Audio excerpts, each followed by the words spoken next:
Good morning, garden lovers. I thought I'll give you an update on this front bed while the purple coneflowers are blooming, along with the asters that's supposed to be blooming in the fall. So with asters, you're supposed to cut them back when the couple of weeks into spring, so they wouldn't bloom like that until the fall. But I guess because I'm in zone 7D, I am privileged to have 2 blooms a year for the asters. So when they're done blooming, I'll just cut them back, and then when it cools down, they will bloom again. So they are having a moment right now with the purple coneflowers,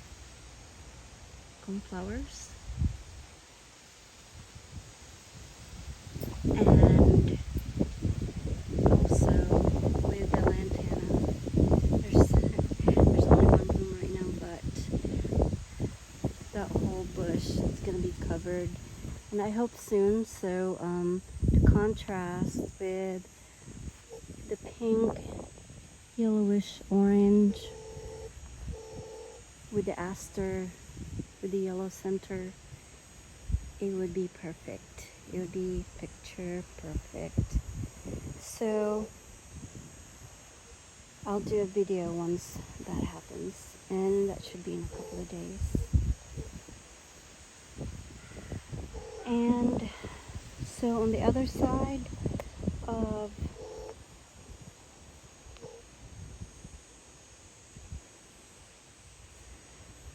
of this bed is this bed where I was focusing on this year, just to get this bed all settled and finished. And so the yarrow is about to be finished, and so is the Gerber daisies. As you can see, the 2 in the middle are already done, and then this guy is finishing up.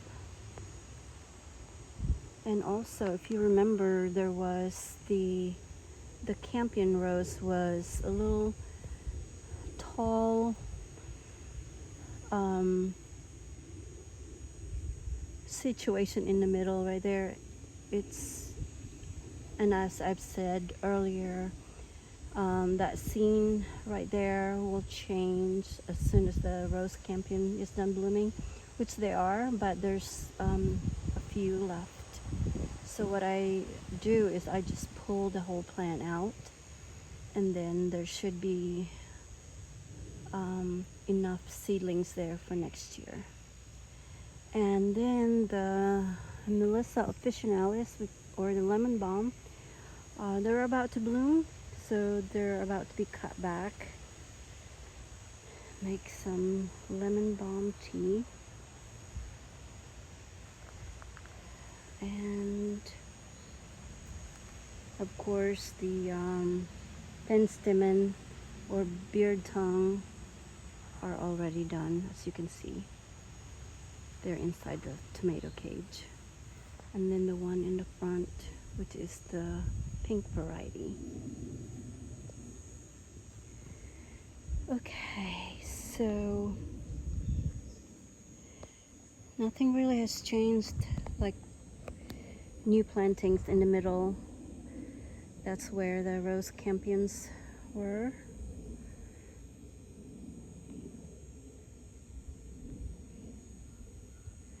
And here the gumfrinas are still doing.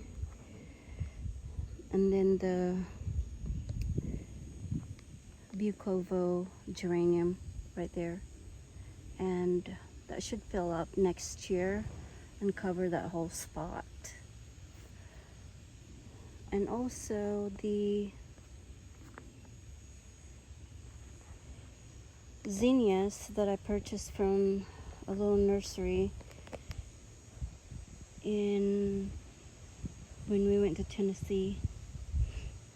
They're finally bushing out after I pinched them back, so they're blooming now. And also the tobacco leaf, the green and the white, they're filling in. Hopefully they will self-sow for next year, so I don't have to replant them. But also the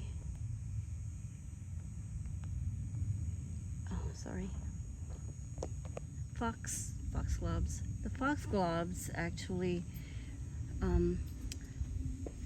is putting out another stem of blooms. It was just one a couple of days ago, so now there's another stem with blooms. It's not too tall this year, but it's okay. I didn't plant them, so they were just volunteers. And then another one is already done actually.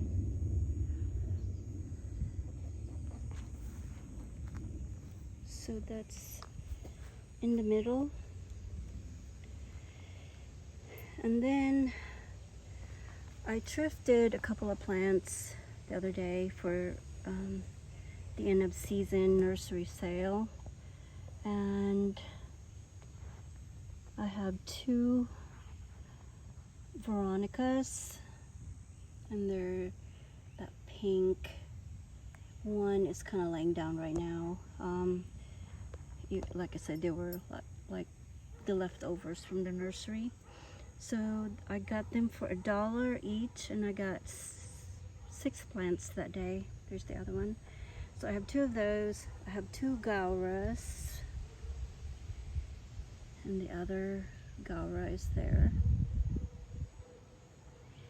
And so my David Austin rose, the order was canceled. I canceled it because they were not gonna ship it until next spring, and I really needed something. Well, I saved that spot for a rose. So I went ahead and gotten a Moonlight in Paris from Heirloom Roses, and it arrived a couple of days ago. So it's there. It's a little guy, but I'm not worried about it. See how it's putting out a lot of new growth? I'm sure it will be fine. And I planted thyme as ground cover, and I should buy some more to go around the rose. But another thrifted plant is this balloon flower, and look, it's blooming.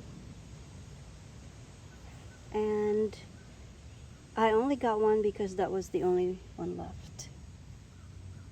And there's a lot of buds coming out. So, see, the buds, they look like puffers, little puff things, and then they burst out open into this guy. So they're a nice ground cover, and it's contrasting with the Gaura. So that Gaura is not the dancing butterfly variety, so that's why it's a darker pink.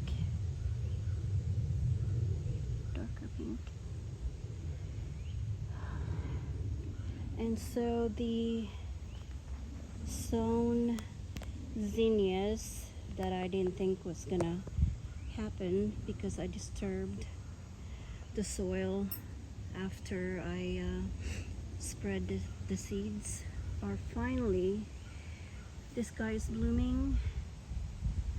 They're different colors, so I don't know what the others would be. I mean, I don't know what colors they would be eventually. And then the Caryopteris, which is from last year. There's 1, 2, and then I transplanted the rest of them.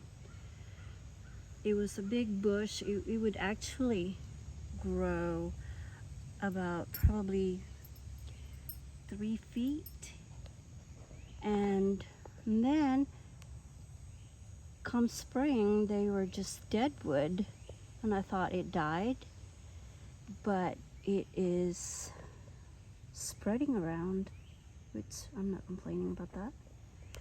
So there's that, and then there's 2 on in the other beds. And then the Nepeta 6 Hills Giant is finally blooming. I transferred it from the back. See?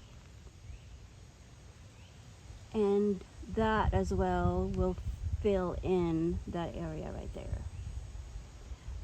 It was just leaning this way, that's why that area is still empty. And then that's, of course, the limelight hydrangea with the wildflower background, the yellow golden ones. They're like brown-eyed Susan.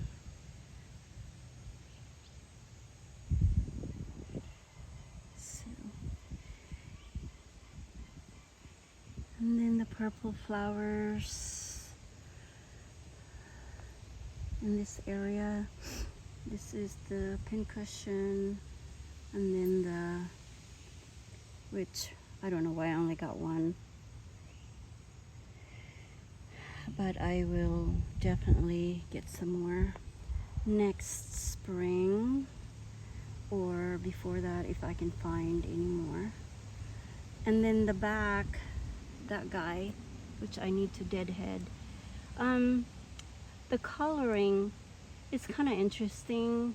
There will be, they come out like light like that, and then they turn dark purple, as you can see from the dead flowers.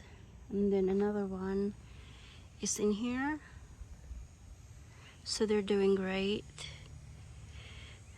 And then the yarrow was a transplant from another part of the garden, and so was this lamb's ear. So that's what's going on in mid-June and my little cottage garden.